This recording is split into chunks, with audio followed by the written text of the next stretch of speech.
Chapter 18. The Pharisees demand a sign. Emmanuel went away and escaped to the area of Sidon and Tyre. And behold, the Sadducees and Pharisees came to him and demanded that he let them see a sign of his spiritual power. But he answered, In the evening you say, Tomorrow will be a fair day because the sky is red. And in the morning you say, Today will be foul weather because the sky is red and cloudy. So you can discern the appearance of the sky, but can't you then also discern the signs of the time? This wicked and faithless generation is seeking a sign. There shall be no sign given to it, but the sign of Jonah, who disappeared alive into the belly of the fish, stayed therein, and came again alive into the light. And he left them and went away. The leaven of the Pharisees. And when they sailed across the sea and arrived ashore on the other side, they had forgotten to take bread along.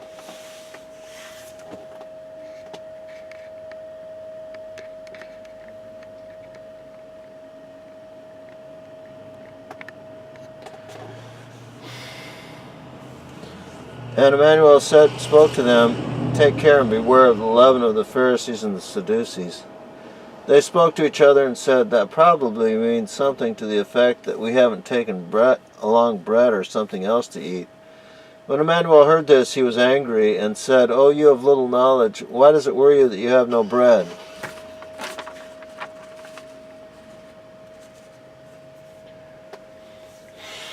Don't you understand yet? And can't you have the imagination to understand my words? Are you of such little knowledge and without understanding that you are unable to recognize the meaning? Do you still not understand, and you wish not to understand for all time to come? Don't you remember the 5 loaves of bread and the 3 fish divided among the 5,000, and how many baskets you lifted up? How is it that you do not understand that I am not speaking to you about the bread that you eat every day? But I tell you this, beware of the leaven of the Pharisees and the Sadducees. Then they finally understood that he had not said to beware of the leaven of the bread, but of the false and adulterated teachings of the scribes and Pharisees. The faith of Peter.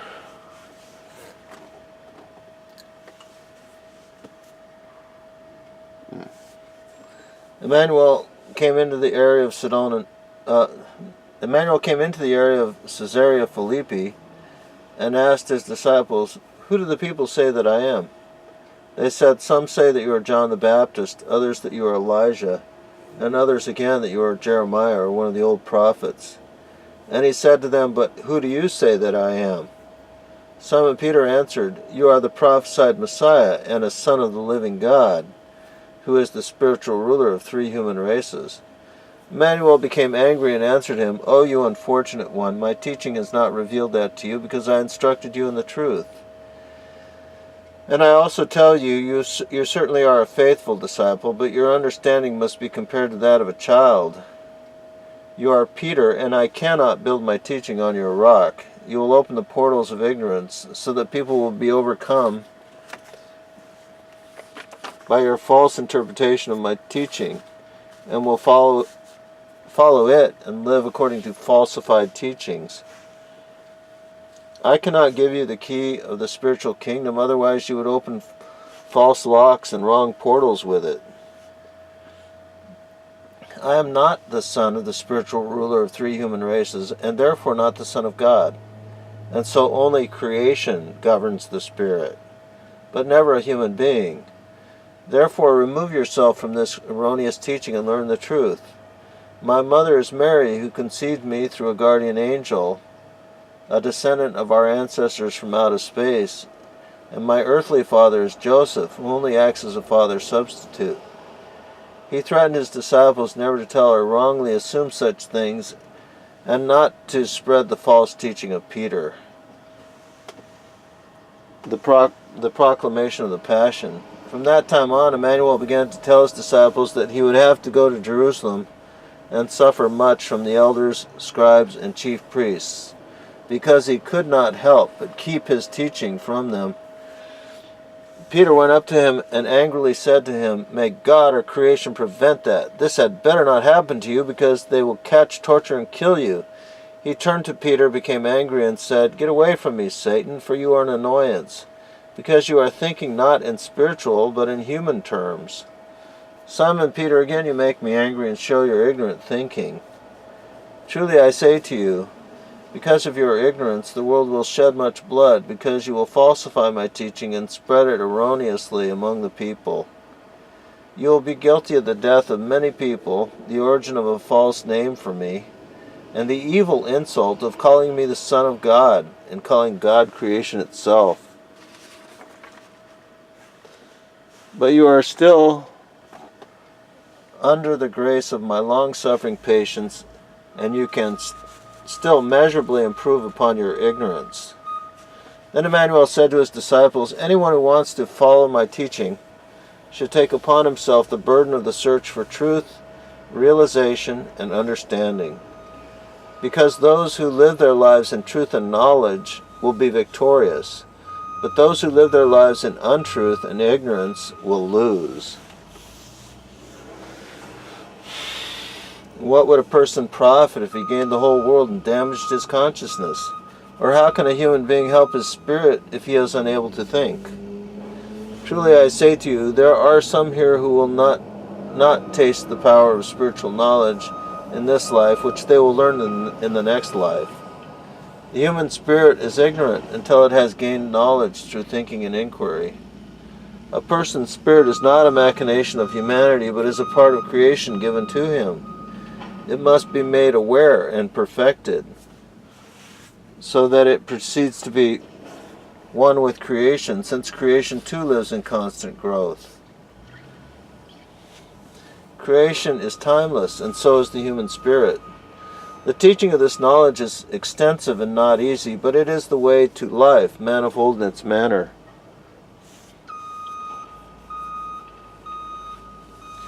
People's lives are destined to reach the perfection of the Spirit, so that they may live their lives in fulfillment thereof.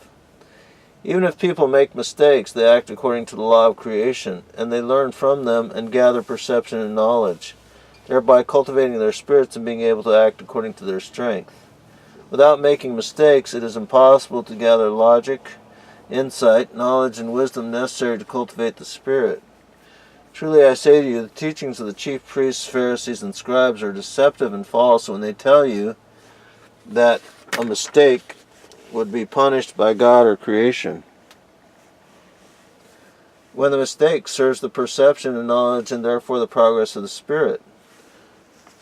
Just as there is no punishable mistake that serves the perception, knowledge, and progress of the spirit, likewise there is no inheritable mistake for which there is punishment in this world or in another world. Punishment of such a mistake would contradict all the laws of nature and thus all the laws of creation. If one commits a mistake that will serve the insight and knowledge of the spirit, there is no punishment in this life or in another life. If people live with the mission to perfect their spirits and obtain insight and knowledge through their mistakes, they lead lives for which they were destined. Because a person does not learn consistently according to the greatness of his spirit, which is governed by the laws of creation, he is led into situations that must be consequent, since they are set up. Thus he misleads his consciousness, thinking, feeling, and acting, and he heaps guilt upon himself and opens up his spirit to attacks from other people's power. The spiritual powers of other people affect the life of the individual, either good or bad. If people at this time begin to think and understand, they need the teaching. Therefore the prophets have been sent by the celestial sons to teach the human races the true laws of creation and knowledge regarding life. But the people are still ignorant because they do not understand the new teaching and its truth, and follow the false laws of the chief priests and distorters. Lacking understanding, the people curse the truth that has to come. They curse, stone, kill, and crucify the prophets. But since the teaching of the truth has to be spread among the people, the prophets have to bear great burdens and suffer under the curse of the people. Just as they persecuted many prophets, they are now after my life. The prophecy of the inexorable destiny applies to me, that I, although innocent, will be declared guilty. However, I will not be killed, but being in a state of near death, I will be considered dead for 3 days and 3 nights. I will be placed in a tomb so that the sign of Jonah will be fulfilled.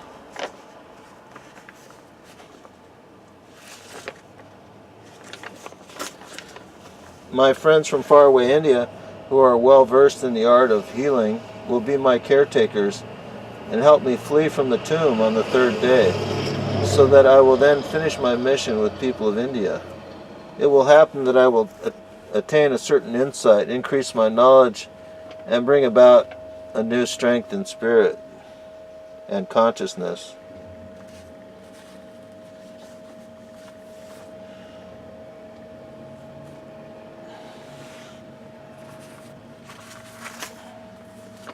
Chapter 19, the thought of a child. It happened that the disciples stepped up to Emmanuel and said, "Who is the greatest in spirit?" Emmanuel called the child, placed the youth among them, and spoke, "Truly I say to you, unless you change and become like the children, you will not become great in spirit. Those who search, seek, and gather understanding and trust and thirst for knowledge, like this child, will be great in spirit. Those who search, seek, and find, like such a child, will always reach their fullest potential within themselves. But they who do not heed this truth follow false teachings, and neither search nor find, would be better off with a millstone hung around their necks and drowned in the deepest sea. Truly there is no sense in life and no fulfilling of its meaning without searching, seeking, and finding. It would be better to expel those who do not understand from the social life of the true seekers and of those who search for true life, so that they don't hinder those willing to seek the truth.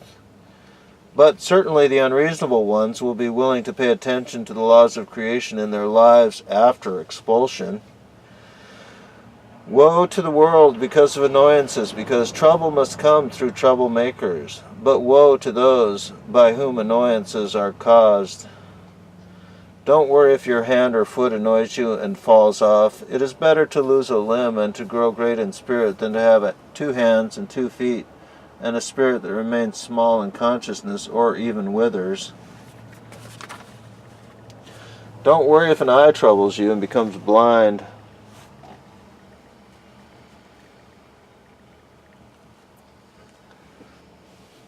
It is better for you to see the laws of creation in the power of your spirit and consciousness than to have 2 eyes and be spiritually blind.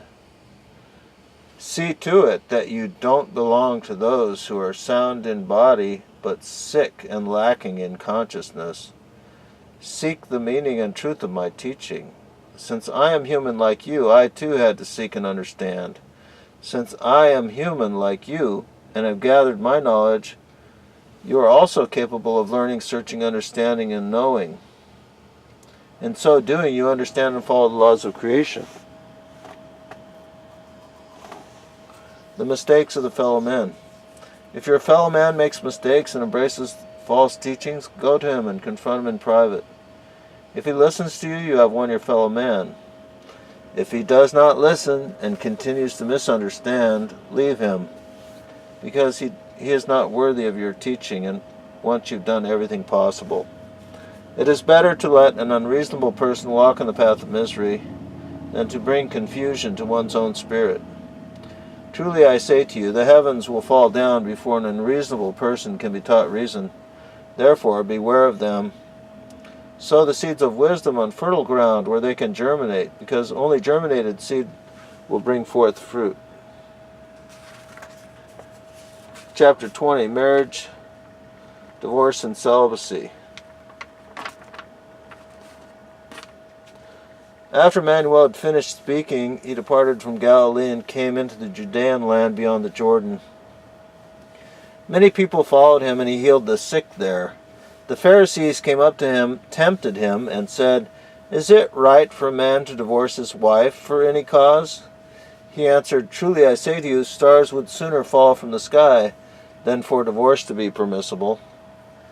Truly a man will leave his father and mother for the sake of marriage and will be attached to his spouse, and they both will be one flesh and blood. They are no longer two, but one flesh and blood, and that union is their own. From one flesh and blood they bring forth offspring, who again are one flesh and blood of their father and mother. What has been joined together in this way, let no one put asunder, because it is against the laws of nature.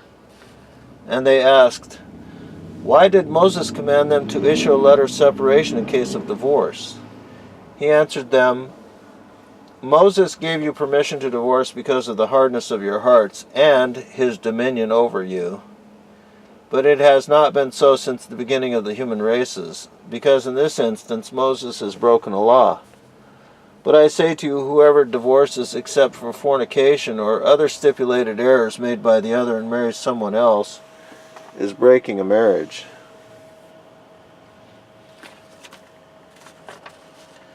And the disciples said to him, if that's the way it is between a man and his spouse, it is not good to marry.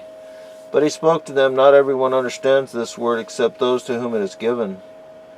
For some do not enter marriage because from the time of their birth they are unsuited for it. Some do not enter marriage because other people have made them unsuited for it. And still others do not enter marriage because they renounce it for the sake of spiritual strength. Those who can grasp this, let them grasp it. The blessing of the children. Then children were brought to him so that he would lay his hands on them and bless them, but the disciples rebuked them. However, Emmanuel spoke, leave the children alone and do not stop them from coming to me, because they are my most attentive listeners, and of such is the realm of wisdom. And he put his hands on them and said, learn knowledge and wisdom, and you will become spiritually perfect and true followers of the laws.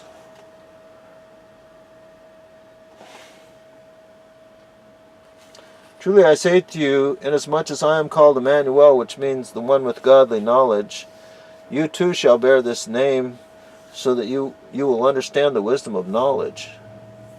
He said to his disciples, truly, truly I say to you, seek knowledge and understand the truth, so that you will be wise. Since I am named the one with godly knowledge, which means truth is among us, I stand spiritually above kings and emperors. Thus I am the king of wisdom among the human races, as God is the king of wisdom among the sons of heaven, who are the creators of three human races. As I was born by an earth woman and speak her language, I am called Emmanuel, as God in his language is called God, which means king of wisdom. And he is often a ruler over a human race and master over the people.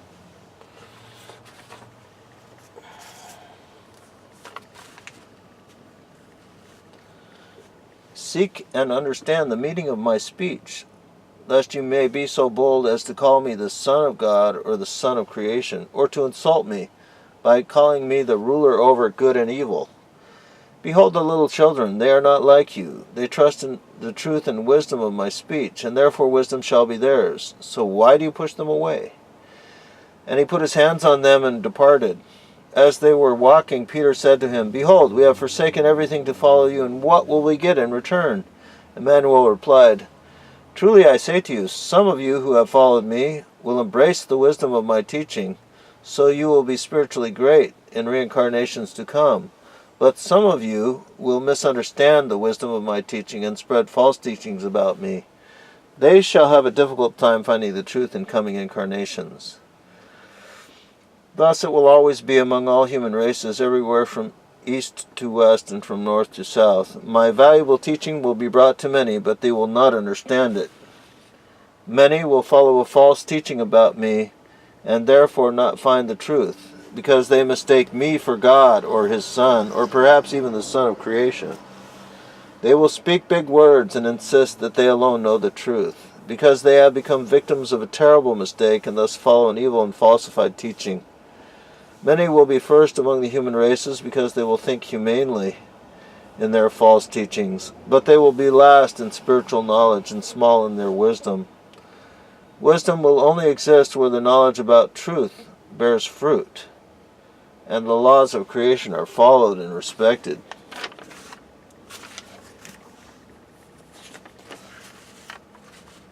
Chapter 21. two blind persons. When they went to Jericho, many people followed him, and behold, two blind men sat by the wayside. And when they heard Emmanuel going by, they cried and said, O Lord, Son of a celestial Son, have mercy on us. The people threatened them so that they would be quiet, but they screamed even louder and said, O Lord, Son of a celestial Son, have mercy on us. And Emmanuel stood still, called them, and said, What do you want me to do for you? They said to him, Lord, open our eyes so that we can see the beauty of the world. And he had pity on them and said, What do you suppose? Whose power is it that can make you see? They said, The power of creation. They said, The power of creation which is in the laws. Emmanuel was astonished and said, Truly, so far I have never seen such faith and knowledge among these people. Be it done to you as you believe. And he touched their eyes, and immediately they saw and followed him. As they went on their way, Emmanuel taught the people in candid words, saying, Truly, truly, I say to you, if you are knowledgeable and understanding in spirit and embrace wisdom, and if you practice love in truth and don't doubt, you will not only do such things with blind eyes, but when you say to the fig tree, Dry up, it will dry up. And when you say to a mountain, Lift yourself up and throw yourself into the sea, it will come to pass. Be knowledgeable in truth and wisdom, so that your spirit and your consciousness will become powerful. When you are knowledgeable and live in the truth of wisdom, your spirit will be filled with infinite power. Everything that you command or ask for in prayer you will receive when you believe in it. Do not suppose, however, that prayer is necessary, because you will also receive without prayer if your spirit is trained through wisdom. Do not err by paying attention to the falsified teaching that a person has a will, because this belief is wrong. Know then, people are obligated at all times first to create a will for whatever they want to attempt, because such is the law of nature. Thus they determine the course of their lives, which is called fate. But they must acquire knowledge and learn truth, from which they create a will that follows the laws.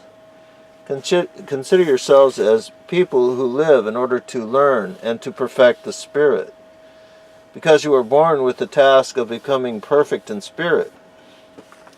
Don't worry about the future when the false teaching is spread that people have to perfect themselves in spirit once more because they have fallen away from creation.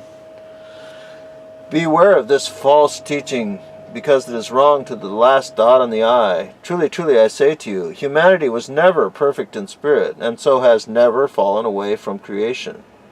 Each person's spirit is created individually for the task of perfecting itself and to reach wisdom, so that it may become one with creation according to the destiny of the laws, whereby creation itself may grow, expand, and perfect itself.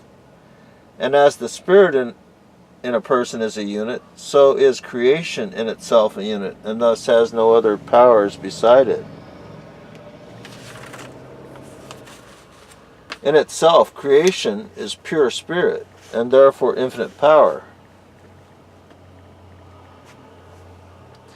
because it is one within itself, and nothing exists outside of it. Therefore beware of the false and adulterated teachings of the future, which will insult me by calling me the Son of creation, and also the Son of God. These teachings lead to lies, and because of them the world will suffer much deprivation and distress. Don't pay attention to the false teachings of the future, which will try to make the spirit, creation, and me into a trinity, which again is a unit. Beware of these false and adulterated teachings of the future, because a trinity is impossible according to the logical laws of creation. Truly, I say to you, the princes keep their people down, and the sovereigns do violence to them. But the new cults also will use their power to do violence by adulterating and spreading my teachings. So beware of them, and do not be forced to carry the yoke of false teachings. This should not happen to you, because you shall be great and learn and teach truth. As I have come to teach wisdom and knowledge among the people, so shall you continue to teach in order that the truth may prevail.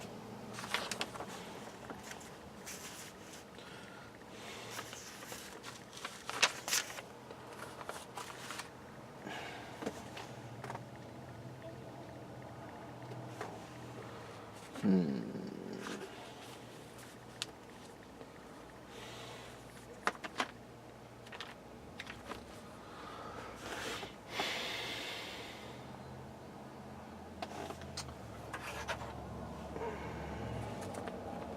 video brought to you by fire-breathing alligator. Where's my card?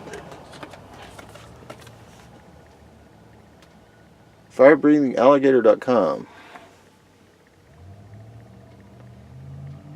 The best long-reach match. And look for other products on firebreathingalligator.com.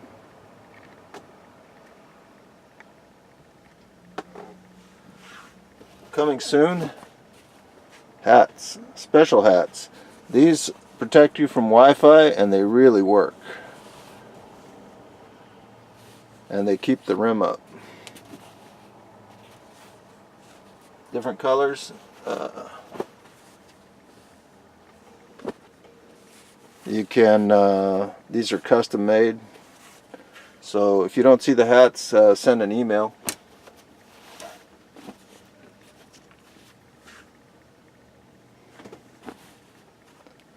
Really cool hats, and they really do work. These are great protection from Wi-Fi and unseen waves. So many unseen waves that are just bombarding us, and this is the best protection. This is it. It really works. Really amazing. Thanks for watching.